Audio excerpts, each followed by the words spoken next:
ओम शांति, ओम शांति, ओम शांति।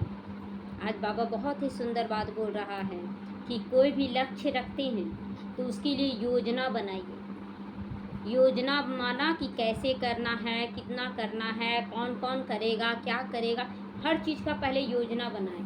बिना योजना के अगर कोई लक्ष्य पूरा करने जा रहे हैं तो असफल हो जाइए। इसलिए पहले से ही योजना बनाएं तो लक्ष्य एक सपना ही रह जाएगा, फिर लक्ष्य पूरा नहीं होगा। तो बाबा कहता जीवन में एक बात सदा ही याद रखना कि कभी भी कमी वाले शब्द इस्तेमाल ना करो। जीवन में एक बात सदा याद रखो कि कभी कमी वाला शब्द इस्तेमाल मत करो कि कमी हो गया, ऐसे हो गया, वैसे कुछ नहीं बोलना, सब अच्छा हो रहा है। बार बार कम है कहेंगे तो भाग्य में सब कम मिलने लगेगा। बोलते ना, धन नहीं है मेरे पास तो परिवार ऐसा है वैसा, कुछ नहीं, सब अच्छे से अच्छा है। इसीलिए हर चीज़ के लिए हमेशा कहो मेरे पास सब कुछ भरपूर है, मेरे पास क्षमता से अधिक है।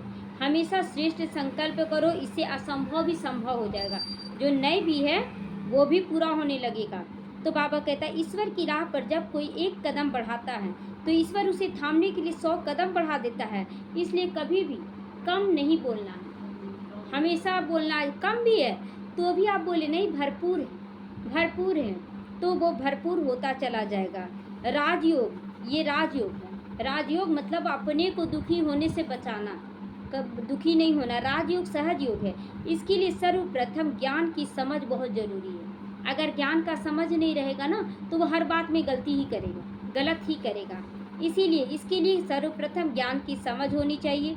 दूसरा, धारणा तो अनिवार्य है, धारणा अनिवार्य। अगर धारणा नहीं कर रहे हैं राजयोग में तो फिर कोई फ़ायदा नहीं, ज्ञान का कोई फ़ायदा नहीं है। फिर एक दो जन्म कोई भी पद पा लेंगे दास दासी का, लेकिन बाबा कहता धारणा तो अनिवार्य है। यदि अभी अनुभव नहीं हो रहा है, इसका अर्थ है दिनचर्या मनचर्या में बदलाव की ज़रूरत है। अगर आपको अनुभव नहीं हो रहा है आनंद का, तो बाबा कहता आपकी दिनचर्या और आपकी मनचर्या में कमी कमजोरी है, ताकि हमारी मन बुद्धि को भगवान छूने लायक बन सके। बाबा कहता है दिनचर्या मनचर्या में बदलाव की ज़रूरत है, ताकि हमारी मन बुद्धि को स्वयं भगवान कैच करे, स्वयं भगवान हमारी बुद्धि को टच करे कि तुमको क्या करना है क्या नहीं करना है। परमात्मा से योग ही सभी व्याधियों की बेहतरीन दवा है। जब कुछ नहीं हो रहा है तो चुपचाप हो जाए, साइलेंस में, और बाबा को सौंप दे। बाबा अब तुम्हारे हाथ में, सब कुछ तुम्हारे हाथ में। जब जब बाबा को सौंपे सब कुछ अच्छा हुआ, सब कुछ अच्छा हुआ। लेकिन उसके लिए अपना बेहतर से बेहतर पहले देना पड़ता है। अगर कोई काम है तो पहले आप अपना बेहतर दीजिए उसमें, उसके बाद अगर नहीं हो रहा है तो बाप पर सौंप दीजिए, फिर बाप पर सौंप दीजिए। फिर ये उदास निराश होना छोड़कर बाबा अब आपका काम है, हम अपनी तरफ से कोशिश कर लिए। तो अपनी ये सोच बदले कि आप दुनिया और अन्य लोगों के कारण पीड़ित है, किसी के कारण आप पीड़ित नहीं हैं। आपका स्वभाव संस्कार आपको दुखी कर रहा है। पहचाने कि आपके जीवन की प्रत्येक स्थिति और व्यक्ति अनिवार्य रूप से आपके लिए विकास और भरण पोषण का स्रोत है। अनुभव करें कि कोई भी विघ्न डाल रहा है तो विघ्न इसलिए डाल रहा है ताकि वो बोल रहा मेरे में फंसो नहीं, मेरे में मत फंसो, तुम आगे निकल जाओ, तुम आगे निकल जाओ। अगर हम लेके चलते रहेंगे ना तो फिर फंस जाएंगे। बहुत लोग बोलते हैं ना, परिवार को देखते देखते मेरा सारा जीवन गुजर गया लेकिन कुछ प्राप्ति नहीं हुआ, हम ये करते रह गए इसलिए अपना लाइफ नहीं बना पाना, बोलते हैं ना।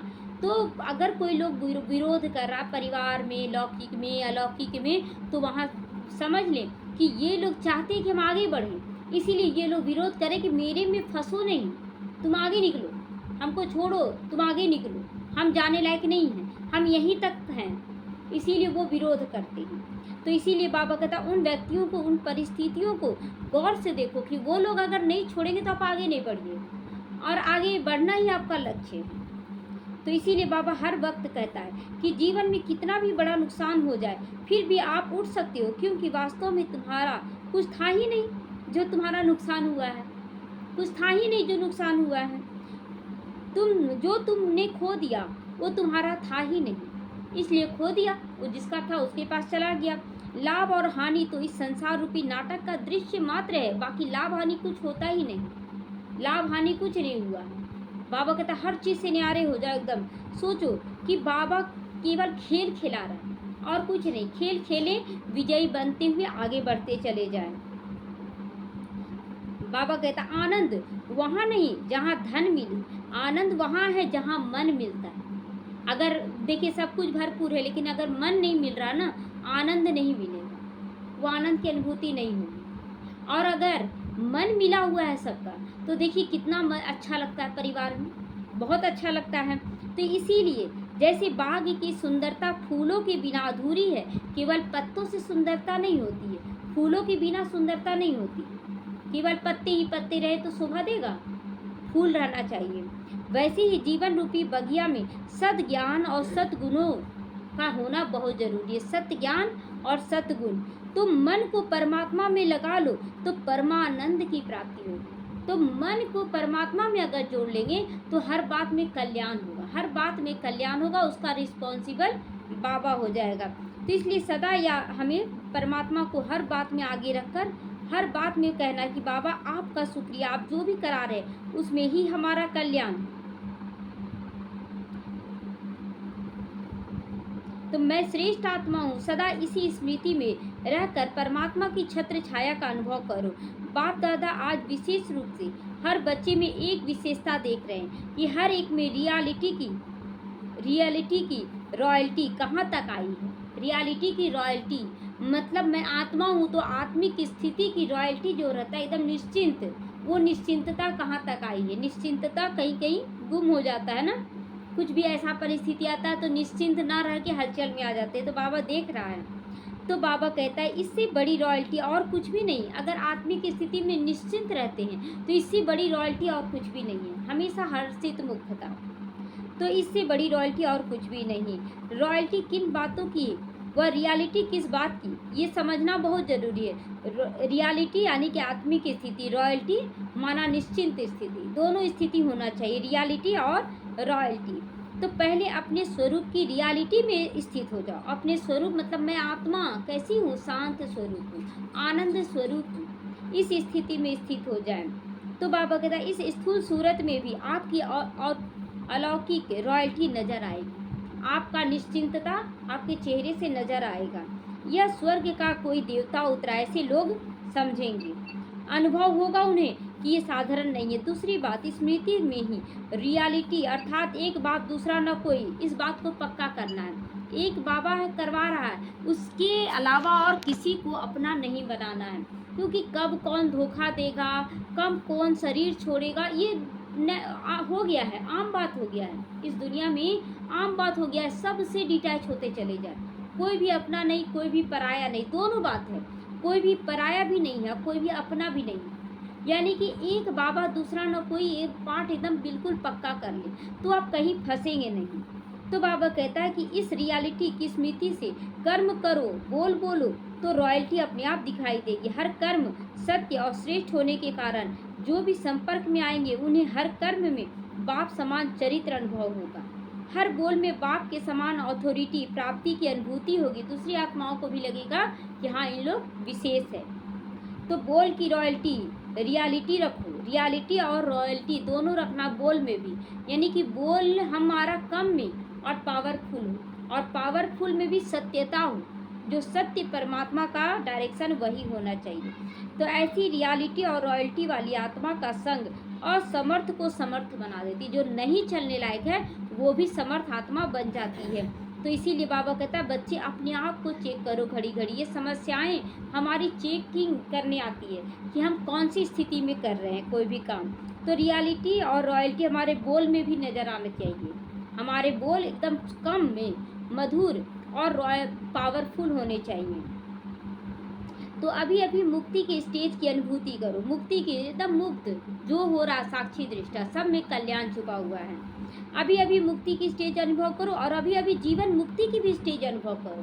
बाबा दोनों ही अभी देखिए ना, लोग अभी ना मुक्त हो पाए हैं ना जीवन मुक्त में, एकदम निश्चिंत छोड़ दे। अब जैसे हो रहा जो हो रहा निश्चिंत छोड़ देंगे तो आप मुक्ति का भी अनुभव करेंगे, जीवन मुक्ति का भी अनुभव करेंगे। जहाँ पर बहुत सारे मच्छर हैं और आप वहाँ जाके भगाएंगे तो मच्छर आपको ही नुकसान पहुँचा देगा, आपको ही नुकसान पहुँचा देगा। इसीलिए बाबा कहता है कि बच्चे अपने आप को सेफ रखो, क्योंकि ये कलयुगी दुनिया है, मच्छरों की दुनिया है। और मच्छर आपको काटेगा ही। आप सोचेंगे कि हम अच्छा से करेंगे, तो बाबा कहता नहीं, आपको इससे बचकर रहना होगा। तो बाबा कहता दिव्य दृष्टि जादू की वस्तु समान काम करेगी। अभी अभी मुक्ति की स्टेज की अनुभूति, अभी अभी जीवन मुक्ति की स्टेज की अनुभूति होगी। बाबा कहता अभी अभी आप मुक्त भी होंगे और अभी अभी जीवन मुक्ति का भी अनुभव करेंगे। अति सुख का अनुभव होगा जब आप, बाबा कहता जब आप मुक्ति का अनुभव करेंगे कि सब कुछ बाबा पर छोड़ देंगे, निश्चिंत हो जाएंगे, तो बाबा कहता है कि एकदम निश्चिंत लगेगा आपको। अभी अभी स्थूल वतन संगम युग के सुख की अनुभूति कराएगा, तो अभी अभी सूक्ष्म वतन फरिश्ते स्वरूप का अनुभव कराए, ऐसा स्थिति बनाना है कि अभी अभी आप स्थूल वतन में कौन सी ब्राह्मण आत्मा बाबा की गोद में, और अभी अभी हम वहाँ पर पहुँच जाए, बाबा फरिश्ते स्वरूप में पहुँच जाएं, तो सुख की अनुभूति कराएंगे। अभी अभी सूक्ष्म फरिश्ते स्वरूप का अनुभव कराओ, अभी अभी परम धाम निवासी बन जाओ, आत्मिक स्वरूप का अनुभव कराएंगे, तो अभी अभी स्वर्ग का सुखमय जीवन का अनुभव कराएंगे।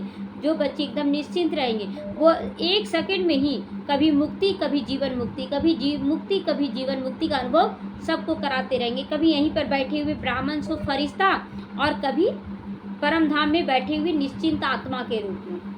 तो ऐसा जीवन हम लोगों को बनाना है। एक सेकंड में इन चारों ही धामों का अनुभव कराएंगे, तो यह जादू का मंत्र काम कर देगा। एकदम निश्चिंत हो जाना, जो हो रहा है सब में कल्याण छुपा हुआ है, बस करते चले जाएं, करते चले जाएं, पार तो होना ही होना है, रुकना तो है नहीं कोई भी काम। तो इसीलिए बाबा कहता है कि बच्चे अब निश्चिंत हो जाओ, तो इन चारों धामों का अनुभव कराओ सबको, और करो भी, ये चारों धाम बहुत सुंदर अनुभव कराएगा। तो इसीलिए अब बाबा कहता है कि निश्चिंत स्थिति में आ जाओ। ओम शांति।